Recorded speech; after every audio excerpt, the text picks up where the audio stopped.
안녕하세요. 백두산 금융연구소의 백두산입니다. 8월 4일 목요일 아침 9시 38분입니다. 좀 중요한 날이었는데 늦잠을 살짝 자갖고 녹화가 좀 늦었습니다. 미국 증시 같은 경우는 또다시 중요한 자리에서 급등을 했습니다. 기술적인 관점에서 봤을 때 이거는 추가적인 상승을 이야기하는 것이죠. 그죠? 받아들이셔야 됩니다. 하락의 준비는 어느 정도 맞춰놨었거든요. 그러니까 무슨 이야기냐? 이렇게 반등을 하고 있었어요. 반등을 하고 있었다가 몇 거래일 동안 멈췄잖아요. 이제 어딘가를 붕괴시켜주기만 하면 되는데 세상에 저항을 준비시켜 놓고 어젯밤엔 오히려 이걸 강하게 돌파한 차 가는 모습을 보였으니까 위쪽으로 더 가는 거죠. 그죠? 물론 의심스러운 면은 있습니다만 그럼에도 불구하고 이건 중요한 저항을 돌파한 척 한 거기 때문에 위로 더 갈 수 있다라고 보는 게 맞습니다. 이렇게 장대 양봉이 나왔다면 여기에다 대고 하방 포지션을 진입하고 이럴 수는 없다는 거예요. 아직까지는요. 그렇게 보시면 안 되겠습니다.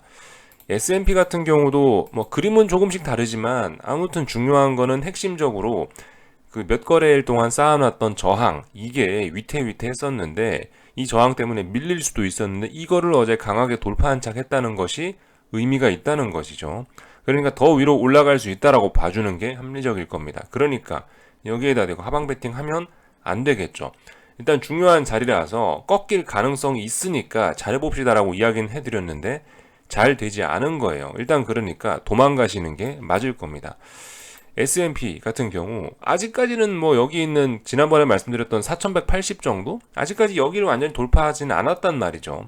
여전히 좀 껄끄러운 저항대에 걸쳐는 있는 겁니다. 근데 저항대에 걸쳐는 있다 하더라도 일단 당장 올라간대잖아요. 그죠? 그러니까 더 올라갈 수 있다라고 일단 봐주자고요. 일단 이 정도 이야기를 드렸고 그래서 저는 어떻게 할 거냐? 저는 일단 가만히 있으려고요. 사실 이게 지금 상황의 관점에서 봤을 때는 잘하는 짓은 아니라고 생각합니다. 분명히요. 저는 이제 나스닥 하락 포지션을 가지고 있는데 지금 당장 올라가고 있지 않느냐. 근데 너 왜 청산 안 해? 당연히 잘못된 판단일 수 있는데요. 저 개인적으로는 이제 투자 스타일이 이렇습니다. 일단은 지금 당장 계좌에 찍혀 있는 이런 수익금보다도 이 시장이 주는 추세를 더 시장이 주는 시세를 끝까지 더 못 먹는다. 이런 거에 더욱더 저는 신경이 쓰이는 사람이긴 하거든요. 돈 못 벌어도 상관없다라는 입장이에요. 저는 시장이 주는 추세를 끝까지 더 빨아먹는다. 시장이 주는 추세를 끝까지 다 추종하는 거에 더 관심이 있다. 이런 관점이거든요. 이런 스타일로 인해서 일단은 뭐 제 계좌에 아직까지도 수익금이 널널하게 많이 찍혀 있습니다. 미국 증시 같은 경우, 한국 증시도 그렇고. 그래서 뭐 이 정도로 올라온다라고 해도 일단 포지션을 청산할 생각은 없습니다. 저는 일단 끝까지 더 버텨볼 생각이에요. 그리고 이게 물론 아직까지는 이제 단기적으로 상승 추세이긴 하나 여전히 어떤 그 기술적으로 여기서 꺾인다고 하면 또다시 하락 추세 가는 거예요. 그죠? 그러니까 단기적으로 상승 추세인데 아직 완전히 상승 추세를 좀 극복했다? 솔직히 조금 더 확인이 필요한 부분이거든요. 여기서 상승 추세로 전환이 됐다라고 이야기를 하려면은 어떤 그림이 필요하냐? 그러니까 여기서 어떤 파동을 그리는 게 좀 필요하다는 거죠. 파동을 그리는 게. 여기서 하락했다가 다시 올라가면서 이렇게 저점과 고점을 높이는 모습을 한 번 더 보여줘야 이제 온전한 상승 추세거든요. 근데 솔직히 아직 그런 부분에 대한 테스트가 덜 끝났다라는 생각입니다. 그러니까 예를 들어서 지금 지난번에 이런 자리에서도 좀 위기가 있었죠. 그러니까 이런 자리에서도 만약에 여기서 이렇게 하락하다가 여기서 올라버렸으면 다시 상승 추세 전환이에요. 근데 이런 자리에서 어떻게 했냐? 가만히 기다려 보니까 결과적으로 여기 있는 전저점 자리 붕괴시키면서 하락 추세가 계속 진행이 되더라라는 겁니다. 그러니까 이러한 형식의 테스트, 이러한 어떤 전저점에 대한 테스트 혹은 파동을 그리는 거 이런 걸 확인을 해봐야 완전히 상승 추세라는 거죠. 그래서 일단 전 아직까지 계좌에 여유가 있으니까 아직까지 저는 나스닥 하락 포지션 더 버텨보겠다는 입장입니다. 그리고 뭐 당연히 시장에 대한 인식도 뭐 한몫을 하겠죠. 뭐 인플레 잡혔냐, 경기 침체 우려 없어졌냐, 그렇지 않은 거 아니냐. 계속 이건 지금 이런 우려는 계속되고 있으니까 해결된 거 아니니까. 더군다나 이게 급성 이슈가 아니고 만성 이슈잖아요. 그러니까 당뇨병 같은 이슈기 때문에 이거 해결 쉽지 않을 걸이라는 생각입니다. 그러니까 버틴다. 이거는 근데 여러분들 잘 생각하셔야 되는 게 제가 버티는 거죠. 저는 이익을 깔고 있으니까 버티는 거죠. 이익이 없고 마이너스가 누적되고 있는데 버틴다? 안 된다고요. 그건요. 그죠? 저는 이익을 깔고 있으니까 버티는 거지 이익을 깔고 있지 않으신 분들은 버티시면 안 되겠죠. 그리고 말씀드렸다시피 지금 이 제가 그냥 청산하지 않고 홀딩한다라는 선택이 지금 입장에서는 굉장히 안 그렇게 보는 게 맞긴 맞다고요. 이러이러한 이유가 이 홀딩하는 걸 정당화시켜 주니까 그냥 이제 들고 있는 거지. 그래, 나 돈 안 벌겠다라고 선언을 하니까 이게 지금 이렇게 들고 갈 수 있는 거거든요. 그러니까 돈을 왜 안 벌겠냐라고 하면 이거는 솔직히 이건 별로 좋은 선택이 아니라는 거죠. 엄밀히 그냥 이성적으로만 따지면요. 근데 이제 저는 이런 투자 성향과 뭐 이러한 점들을 고려해갖고 그리고 여유가 있으니까 버틴다라는 거거든요. 그러니까 이거 지금 관점에서 이거 별로 합리적인 선택이 아닐 수 있다고요. 그러니까 이런 거를 보고 여러분들이 영향을 받으시면은 안 된다. 아무튼 손에 깔고 있으면 이거 무조건 도망을 가셔야 되는 그런 겁니다. 지금 그런 자리예요. 요 정도 이야기를 좀 간단하게 드렸고요. 하여튼 더 올라갈 수 있다라는 관점이긴 한데요. 아무튼 뭐 그럼에도 불구하고 계속해서 좀 의심이 좀 되긴 됩니다. 뭐 예를 들면은 이 변동성이 계속해서 확대되고 있다는 거, 그죠? 사실 근데 당연한 거예요. 몇 거래일 동안 만들어놨던 저항을 돌파한 척 하는 거니까 당연히 어떤 변동성이 터질 수밖에 없죠, 그죠? 근데 변동성이 지금 상황에서 아무튼 이 하락 추세를 완전히 극복했는지 우리가 알 수 없는 상황에서 자꾸 시장이 변동성을 터지면서 난리법석을 부리는 것은 일단 별로 시장의 상승에 뭐 중장기적으로는 긍정적으로는 도움이 되지 않을 것 같다라는 생각을 계속 갖고 있는 거죠. 그래서 S&P고 나스닥이고 간에 일단은 뭐 변동성 터트리면서 지들이 올라가고 있으니까 그래, 난 일단 계좌에 여유가 있으니까 한번 뭐 아무것도 안 하면서 지켜봐 주겠어라는 입장입니다. 그래서 실제로 변동성 지수 같은 것들이 보시면 어제도 폭락을 하고 있는데 변동성 지수들이 결과적으로 아직까지 박스권이라는 이야기 해드렸죠. 24에서부터 여기 직전 저점 자리에 어딘가 지지력이 있을 거 아니에요. 여기 전저점 자리. 그러니까 일단 아직까지 박스권이지 않냐. 글쎄요, 혹시나 이 자리까지 붕괴되면 이제 저도 좀 고개를 갸우뚱하면서 어떻게 할지 모르겠는데 솔직히 뭐 지금 당장은 어젯밤에 급등을 했기 때문에 여기서 하락의 시그널은 전혀 없는 거죠. 근데 그럼에도 불구하고 뭐 일단 이런 거 살펴보면은 저는 아직까지 이 자리 죽진 않았으니까 최소 이거 죽는 것까지 더 확인하겠다. 뭐 이렇게 생각할 수도 전 있을 것 같아요. 그래서 일단 저는 아무것도 안 하겠다, 기다리겠다. 이런 점들은 좀 우리가 좀 그래도 고개를 갸우뚱해야 되는 점 아니겠어라고 이야기를 좀 드리고 있습니다. 시장의 변동성을 확대시키니까 이런 자리들 이런 자리들에 대한 지지력 테스트가 남았는데, 그죠? 이런 지지력 테스트에서 지금 시장이 이렇게 급등하는 게 이걸 붕괴시키는데 유리하겠냐, 이런 측면으로 말씀 좀 드려봤습니다. 빅스만 보여드리긴 하는데 뭐 나스닥 변동성을 봐도 비슷하긴 해요. 자, 나스닥 변동성 같은 건데 여기도 지금 보시면은 대략적으로 비슷비슷합니다. 이 어딘가 저항이 있거든요. 이건 숫자만 다릅니다. 나스닥 변동성은 30이 저항이고 한 27 정도가 지지이네요, 그죠? 어쨌든 얘도 아직까지 어딘가 붕괴 안 시켰단 말입니다, 그죠? 그래서 뭐 아직까지 일단 저는 좀 더 개겨 볼 거다. 물론 이게 지금 현재 상황에서는 좀 비합리적인 그런 접근일 수 있다라는 거 말씀을 좀 드리고요. 그래서 기술적인 이야기는 일단 다 한 것 같습니다, 그죠? 더 오를 수 있다. 중요한 자리에서 올랐기 때문에 당분간 하방을 보아서는 안 될 것 같다. 이런 이야기. 물론 이러다 오늘 밤에 다시 급락시켜서 4100 붕괴시키고 다시 나스닥이 12200 12800 정도를 붕괴시킨다면 그럼 또다시 하방으로 들어가야 될 수 있죠. 오늘 밤에 다시 되돌리면요. 근데 그런 생각은 일단 하지 말고 일단 더 위로 올라간다. 오늘 밤에 아직 급락 안 했으니까, 급락할지 안 할지 모르니까요. 더 올라간다라고 봐주자고요. 그래서 하여튼 뭐 이런 모습들이 진행 중이다. 그래서 뭐 어쨌든 아직까지 뭐 중장기 하락 추세 완전히 극복한 건 아니니까 저는 일단 지켜본다라는 이야기 드렸습니다. 큰 그림으로 보면 사실 좀 그렇긴 해요. 큰 그림으로 보면 그러니까 지금 상황이 좀 그렇긴 합니다. 지금 상황이 많이 빠지긴 많이 빠졌죠. 저도 인정한다라고 말씀드렸습니다. 올해 내내 빠졌기 때문에 6에서 7개월 가까이 빠지는 게 이게 이례적인 현상이긴 하다고요. 적게 빠진 건 아니다. 많이 빠지긴 많이 빠졌다. 이 정도 빠지고 했으면은 솔직히 뭐 경기 침체 우려라든가 긴축 우려를 어느 정도 반영했을 가능성이 있다라고 말씀드렸죠. 그래서 일단 지금 시장은 반등을 시도하고 있는 중이고요. 근데 여기서 반등이 성공할지 안 할지는 아직까지는 우리가 모르는 단계죠. 아직까지 누구도 확신할 수 없죠. 네. 그러니까 일단 한번 가만히 있어 본다, 이런 이야기를 드리고 있습니다. 어젯밤에 딱히 뭐 경제 지표 같은 거 발표된 거는 미국에서 중요한 지표 발표된 건 특별히 없었던 것 같은데 전반적인 분위기만 일단 좀 살펴볼게요. 일단 유로존 쪽은 일단 분위기가 좀 안 좋긴 합니다. 이 PMI들이 좀 발표가 되고 이랬는데 PMI들이 이렇게 50 아래로 나오는 것들이 좀 종종 눈에 띄고 있고요, 여전히. 그죠. 50 아래로 나오는 것들이 좀 보이고 어제 유로존 리테일 세일즈 그러니까 소매 판매 같은 경우는 좀 많이 급락을 하긴 했습니다.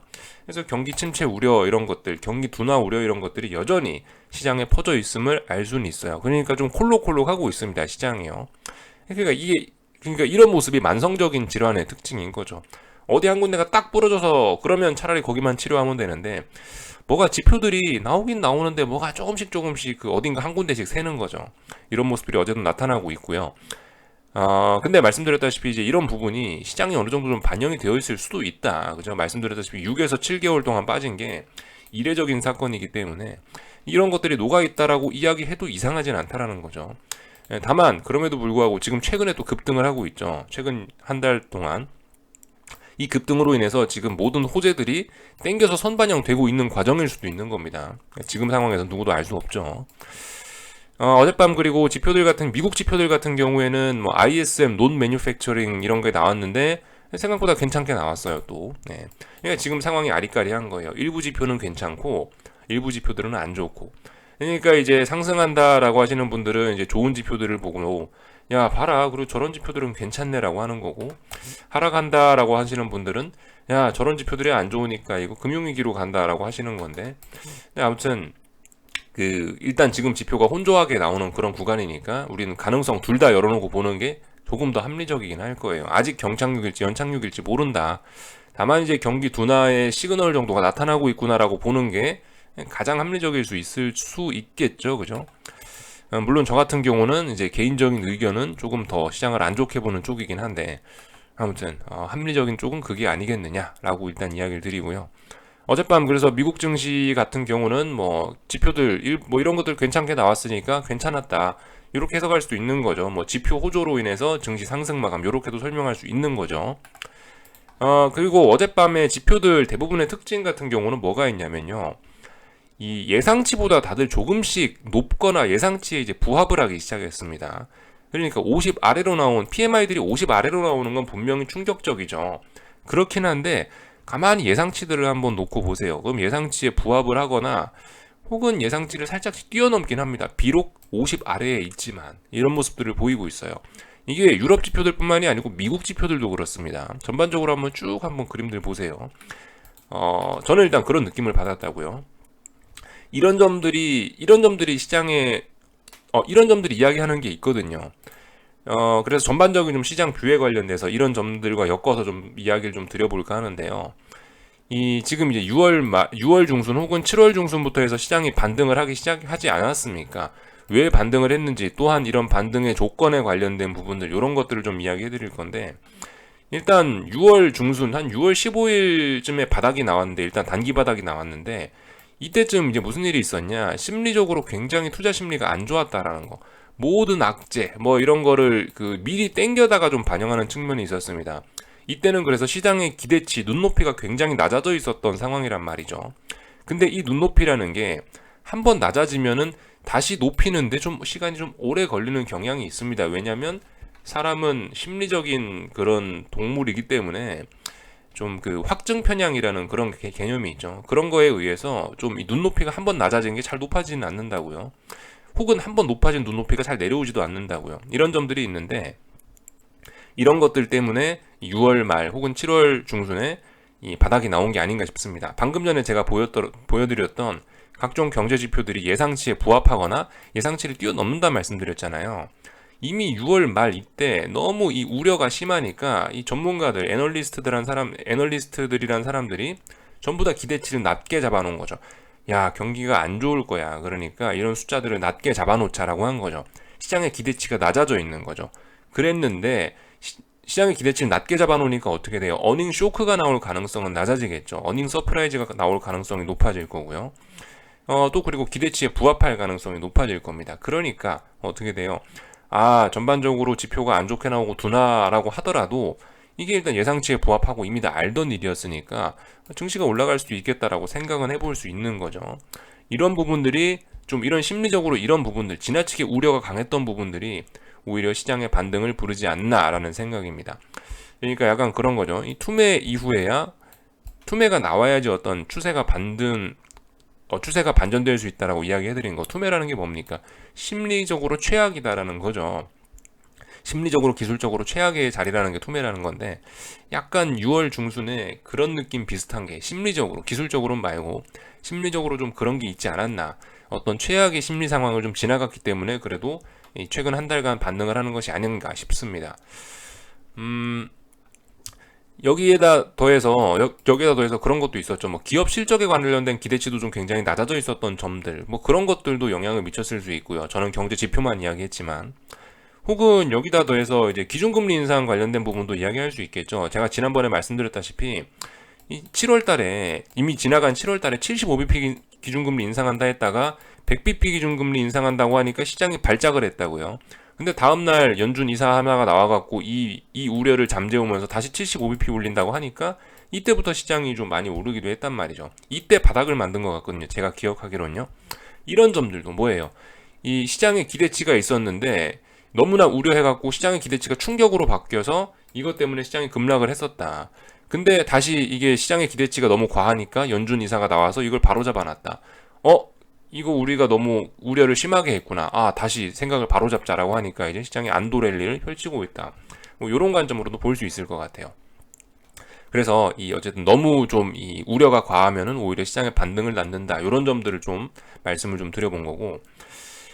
요것뿐만이 아니죠. 사실 지금 어쨌든 6월 중순부터 해서 7월 지금까지 해서 계속 이제 6월 중순에 바닥 찍고 미국 증시 기준으로 반등을 하고 있는데, 여기에는 이제 이런 매크로적인 요소들도, 매크로적으로 이 주식 시장을 둘러싼 주변 자금 시장의 흐름들도 좀 우호적이었다는 거죠. 제가 이야기하는 건요. 매크로적인 요소들이라는 건요. 복습하는 건데, 왜 지금 오르고 있냐? 이거 한번 좀 보실 필요가 있겠습니다. S&P가 6월 17일 저점이 나왔고, 나스닥이 6월 16일날 저점이 나왔죠. 그리고 나서 본격적으로 좀 탄력적으로 오른 거는 이제 7월 13일, 14일, 요때 아래꼬리 달리면서 시장이 좀 요때부터 좀 탄력적으로 오른 거죠. S&P도 어때요? 7월 14일 날에 이 전저점 자리를 살짝 붕괴를 시켰다가 여기서 아래꼬리 달고 올라왔는데, 이때부터 이제 본격적인 좀 급반등을 시작한 거죠. 그죠? 날짜들을 좀 잘 기억을 해보셨으면 좋겠어요. 이거는 유로화입니다. 유로화가 언제부터 강세 흐름을 나타내고 언제부터 달러화가 강세를 멈추고 유로화 강세가 시작됐는지 요거 살펴보시면 될 거예요. 증시가 탄력적으로 올랐던 타이밍 언제나 말씀드렸죠. 7월 13일, 7월 14일. 유로화가 페리티 정확하게 바닥을 찍은 게 1.00000 터치한 게 7월 14일입니다. 그죠? 그래서 이 달러 약세, 유로화 강세가 이 증시의 탄력적인 반등의 한 재료가 됐다라고 보실 수도 있겠고요.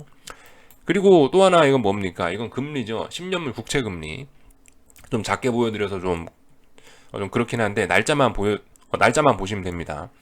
이 10년물 국채 금리 가격입니다. 이건요. 위로 올라가는 게 금리가 떨어지는 거죠. 그죠? 6월 14일 날 바닥 찍고부터 금리가 떨어지기 시작했어요. 채권 가격이 오르기 시작했다고요. 이때부터 사람들이 채권을 사면서 금리가 떨어지기 시작했다고요. 6월 14일 날 증시 바닥이 언제였죠? 6월 17일, 6월 16일이었습니다. 그러니까 증시 바닥과 이 금리의 하락 시기와 거의 일치합니다. 거의 똑같이 움직이고 있는 거예요. 그러니까 지금까지 뭐였어요? 시장이 긴축우려 하면서 발발발 떨었잖아요. 특히 긴축우려에 약한 게 미국 나스닥이었는데, 기술주였는데, 근데 세상에 금리가 어느 정도 좀 급락을 맞추고 나서 턴어라운드를 하니까, 그러니까 이제 미국 나스닥이 올라간다. 이때부터 정확하게 오르지 않았냐? 이런 것도 그죠? 어떤 시장 흐름의 우호적인 조건이었을 거라고 봅니다. 금리와 달러가 이렇게 움직여줬으니까 증시가 반등하고 있다라는 점 우리가 확인할 수 있겠습니다. 그렇다면 이제 중요한 건 이제 금리든 달러든 지금 우호적인 환경인데, 아직까지는요. 그렇다면은 일단 저런 친구들이 우호적인 환경이 아니게 되면은 다시 증시는 흔들릴 수도 있겠다라는 생각이 상식적이겠죠. 그죠? 저렇게 날짜까지 딱딱 맞춰서 움직이잖아요. 그러니까. 그래서 이 유로화나 달러화 혹은 금리의 움직임을 잘 보긴 봐야 되는데, 일단 그 유로화 같은 경우는 지금 일단 반등이 좀 주춤하고 있죠. 이거 다시 좀 잘 봐야 될 부분이긴 합니다. 사실 뭐 굳이 유로화로 보진 않을게요. 그냥 이 달러 인덱스로 계속 보겠습니다. 달러 인덱스 같은 경우 일단은 뭐 위쪽으로 일단 계속 조금씩 밀려 올라가고 있긴 한데, 근데 아직까지 답답한 흐름이죠. 그러니까 아직까지 증시엔 좀 더 우호적일 수 있어요. 말씀드렸다시피 지금 당장 뭐 106.4 정도 되는 자리 혹은 뭐 107.2 정도 되는 자리를 완전히 돌판착해야 이거 위쪽으로 가는 그림입니다. 아직까지는 그냥 조정기에 불과한 겁니다. 그러니까 아직까지는 물론 이제 달러 인덱스가 방향 전환을 여기서 이제 한 달 가까이 되는 조정을 끝내고 방향 전환할 가능성도 있긴 있습니다. 그죠? 아직까지 이 양봉이 살아 있으니까 이 달러 인덱스 상승을 바라보시는 분들은 이 양봉이 훼손되는지 안 되는지 여부를 잘 보시면 될 겁니다. 이게 훼손되지 않는 한은 계속해서 야 봐라 올라갈 거다라고 주장해도 전 큰 무리는 없다라고 봅니다. 그리고 말씀드렸다시피 추세적으로 달러가 죽으려면 이 103.7인가 자리를 붕괴시켜야 된다라 이야기 해드렸죠. 그러니까 아직까지 달러는 한참 여유가 있습니다. 아직까지 달러 약세 이런 이야기 하면은 좀 그럴 것 같아요. 아직까지는 계속 달러 강세의 시대인데 조정이 좀 오랫동안 진행되고 있는 거죠. 이 와중에 이제 증시는 급등을 하고 있는 거고요. 다만 이제 금리에 관련돼서는 저는 의견이 약간 좀 이제 다르긴 합니다. 금리와 관련돼서는 솔직히 잘 모르겠어요. 이거는 이 위쪽으로 올라가면은 지금 긴축 우려라고 의식될 수 있는 부분이 있고, 그래서 아래쪽으로 내려가면은 경기 침체 우려라고 해석될 수가 있는데, 그러니까 금리 같은 경우는 이런 쪽 저런 쪽으로 다 해석이 될 수 있는데, 전 그래서 솔직히 지금 중장기적으로 어떤 금리의 방향성에 관해서 확신이 없습니다. 그렇기 때문에 뭐 앞으로 금리가 계속 올라갈 거야라고 하는 것도 아니고 계속 내려갈 거야라고 하는 것도 아니고요. 지금 상황은 일단 전 가는 방향대로로만 보고 있어요. 근데 지금 금리가 어디로 가고 있냐? 아래로 가고 있는 건 사실이에요. 뭐 여러분들이 생각하실 수 있어요. 아니야, 금리는 앞으로 계속 올라갈 것 같은데? 라고 생각은 할 수 있는데 아직까지 그거는 근거 없는 이야기일 뿐입니다. 아직까지는요. 뭐 물론 이제 월봉이나 주봉 같은 거 보면서 야 봐라 상승 추세선이 이렇게 있는데 아직까지 안 터치했다. 그러니까 이거는 더 올라갈 수 있는 그림이다. 상방을 봐야 되는 게 맞다. 그렇게 주장하실 수도 있는데 제가 어젯밤 기술적 이야기를 한 것처럼 너무나 오랫동안 3%를 넘지 못했다. 갈 거면 빨리 가야 된다라는 이야기를 드렸고 또 그리고 지지선 자리를 지금 붕괴시켜 놓은 상황이기 때문에 일단 단기 하락 추세인 거는 분명하다라는 겁니다. 이게 이제 중장기 하락 추세가 될지 말지 지금 고민하고 있는 그런 단계예요. 아직은 단기 하락 추세고 지금은 상승 추세만 끝내놓은 상황입니다. 여기서 장기 하락 추세로 갈지 어쩔지 지금 고민 중이기 때문에 저도 모르는데 중요한 거는 아래쪽으로 가고 있다. 아래쪽으로.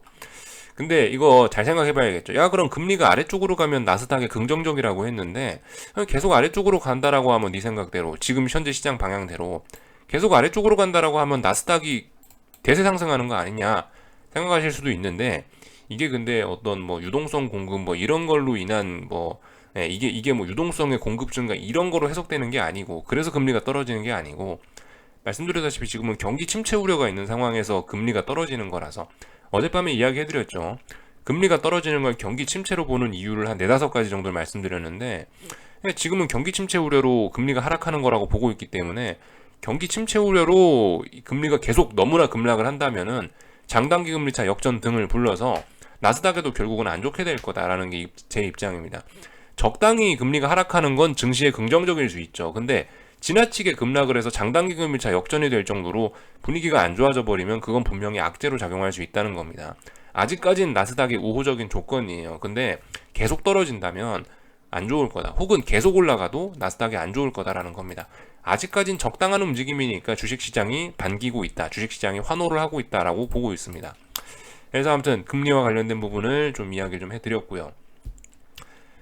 그래서 그죠? 왜 지금 이렇게 증시가 한 달째 반등을 하고 있는지에 대한 이유를 좀 살펴본 거고, 이 기술적인 이유도 있긴 해요. 기술적인 이유도. 매우 중요한 지지선 자리, 매우 중요한 그런 자리들까지 비교적 급하게 빠졌고, 아주 중요한 매물대 부근까지 갔으니까 반등이 이렇게 튀어나오는 거예요. 기술적으로 봤을 땐요. 나스닥 어느 자리인가요? 나스닥 여기 11,000 정도 되는 자리가 가장 중요한 자리예요. 나스닥인데 11,000 자리가 무슨 자리냐? 이 예전에 코로나 났을 때 탄력적으로 오르던 그 상승하던 그 자리까지입니다. 이 자리가 붕괴되면 다시 이제 코로나 저점 때까지 갈 수도 있는 그런 가능성이 열리는 거란 말이에요. 물론 11,000 터치는 못했는데 11,000 부근까지 바싹 다가왔었단 말입니다. 한 11,100 정도까지 내려왔었거든요. 그러니까 이거는 11,000에 대한 지지력, 이 매물대에 대한 반등이 이런 아주 중요한 추세를 결정짓는 이런 매물대를 터치한 거기 때문에 그래서 반등이 세게 나오는 거다. 그래서 이런 반등 기대할 수도 있는 거다라고 생각합니다. 그래서 큰 그림으로 봤을 때는 반등 나와야 될 자리에서 지금 이 정도 반등 나오는 거라 저는 일단 뭐 그럴 수 있다라고 생각하고 있어요. 지금 다 이런 자리 테스트하고 있어요. 예를 들면 코스피가 선물 300 자리 부근까지 갔잖아요. 301 터치했잖아요. 그런 것들. 혹은 뭐 독일 증시도 그렇고 뭐 S&P도 그렇고 지금 다 중요한 자리를 테스트했단 말이에요. 다들 어떤 이 자리가 붕괴가 되면 그 코로나 때 저점까지도 가능성이 열려버리는 그런 자리들, 굉장히 중요한 자리들을 테스트했단 말이에요. S&P가 그 자리에 해당하는 게 뭐냐면 3580 정도 되는 자리입니다. 그런 자리들. 3580 터치는 못했죠. 미국 증시는 강했으니까요.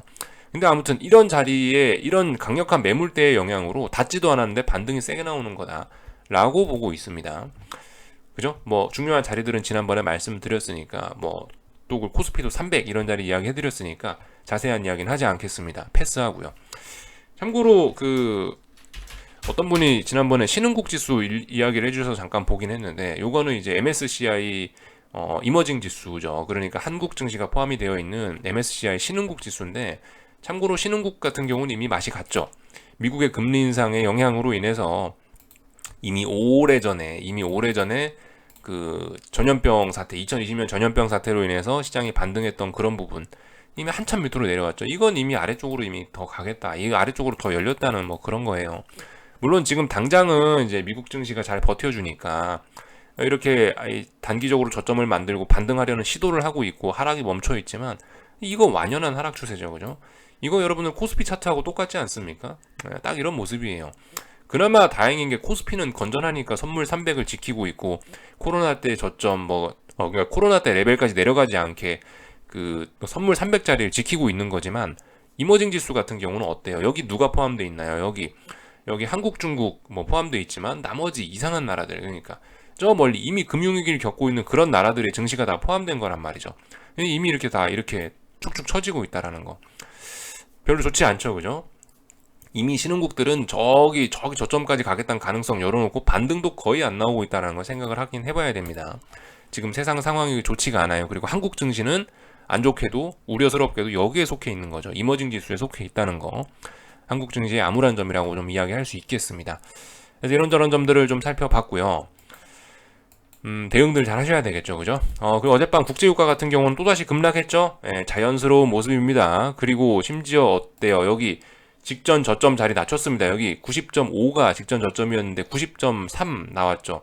90.3 터치했으니까 뭐예요? 이제 하락 추세 진행하겠다라고 출사표를 던진 겁니다. 이제 중장기적인 상승 추세는 끝. 그리고 중장기적인 하락 추세에 시동을 걸었다라고 봅니다. 중장기적인 하락 추세로 갈 거야라고 이제는 이야기를 할게요. 여기 전저점 자리 붕괴시키고 아래쪽으로 진행시키겠다고 지금 이야기하는 거니까 그러니까 일단 더 아래쪽으로 갈 거야라고 이야기하겠다고요. 그래서 국제유가가 저렇게 떨어지면 심지어 전쟁 중이잖아요. 러시아 우크라이나 뭐 전쟁한다 그러고 있는데 뭐 증산 이슈 이런 것도 있고 하니까 하락하긴 했는데요.